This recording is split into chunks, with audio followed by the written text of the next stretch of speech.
L'iPhone 12 s'est imposé comme l'iPhone idéal pour toutes les personnes souhaitant obtenir un iPhone à prix acceptable. Malgré les arguments que j'ai expliqués dans ma vidéo où je vous partage 3 raisons d'acheter un iPhone 12, au sein de cette vidéo, je souhaite que vous fassiez un achat peut-être plus réfléchi en vous donnant ici 3 raisons de éventuellement pas l'acheter. Salutations à toutes et à tous, ici Romain le Phocéen et aujourd'hui, après plus de 2 ans d'utilisation de cet iPhone 12 au quotidien, je souhaite vous donner 3 raisons valables de ne pas l'acheter. Dans un premier temps, il faut qu'on se penche sur la batterie de cet iPhone 12. Possédant une capacité de 2815 mAh, elle reste certes plus importante que certains de ses prédécesseurs, mais reste assez limitée pour des power users. Est-ce que vous êtes le type de personne qui passait beaucoup de temps sur votre smartphone, ou du moins à faire des tâches gourmandes de type GPS, jeux vidéo, réseaux sociaux, etc. Si c'est votre cas, vous allez rapidement voir les limites d'une petite batterie comme celle-ci.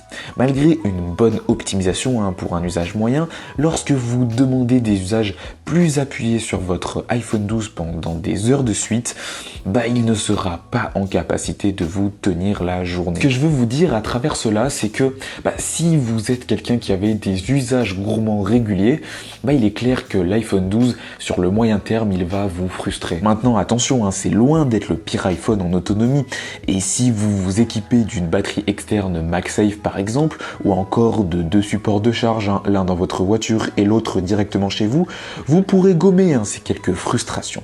À voir tout ça finalement, mais cela demande de l'investissement financier. Maintenant, s'il y a bien un défaut que l'on ne peut pas corriger avec cet iPhone 12, c'est sa polyvalence photo. Les 2 capteurs ultra grand angle et grand angle, chacun de 12 mégapixels, sont loin d'être mauvais, attention. Dans la plupart des environnements, les clichés sont relativement bons. La gestion des contrastes, de la lumière ou encore de la balance des blancs est bonne.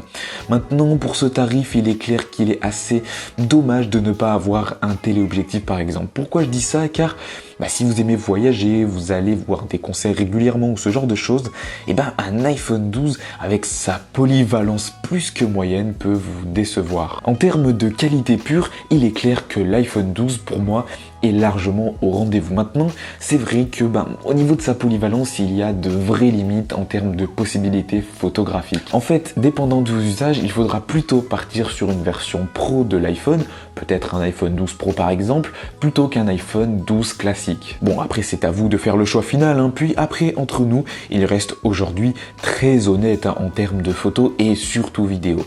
Il est loin d'être l'appareil le plus décevant, qu'on s'entende bien. Mais ce défaut de polyvalence des gammes non pro, c'est un argument à ne pas négliger lors de l'achat.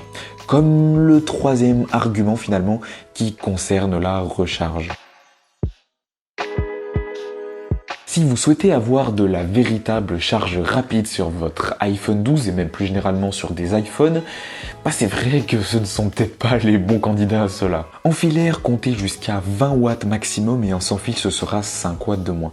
Et tout cela sous condition.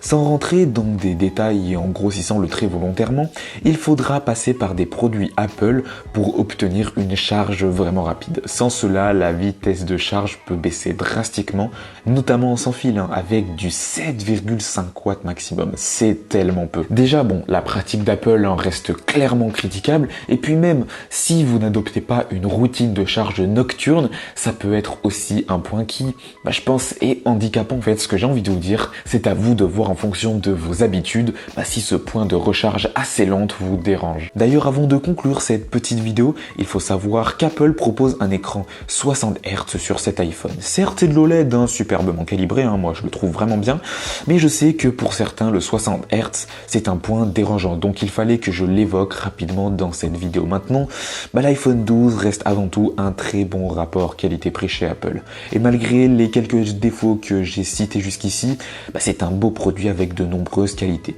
Beau design, belle prise en main, un excellent suivi de mise à jour et bien d'autres points que j'ai eu l'occasion d'évoquer avec vous dans une précédente vidéo concernant cet iPhone 12. Dans tous les cas, si vous avez des des interrogations autour de cet iPhone 12, des questions, n'hésitez pas à les poser en commentaire. Si jamais vous ne savez pas trop où l'acheter aussi, je vous ai mis des liens dans la description de cette vidéo. Au passage, je vous invite à vous abonner à la chaîne, hein. On est de plus en plus, donc je vous en remercie.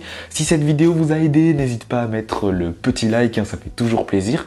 Et puis je crois que de mon côté j'ai tout dit, donc je vous retrouve dimanche prochain à 11 h comme d'habitude pour une nouvelle vidéo sur la chaîne. Allez, salut!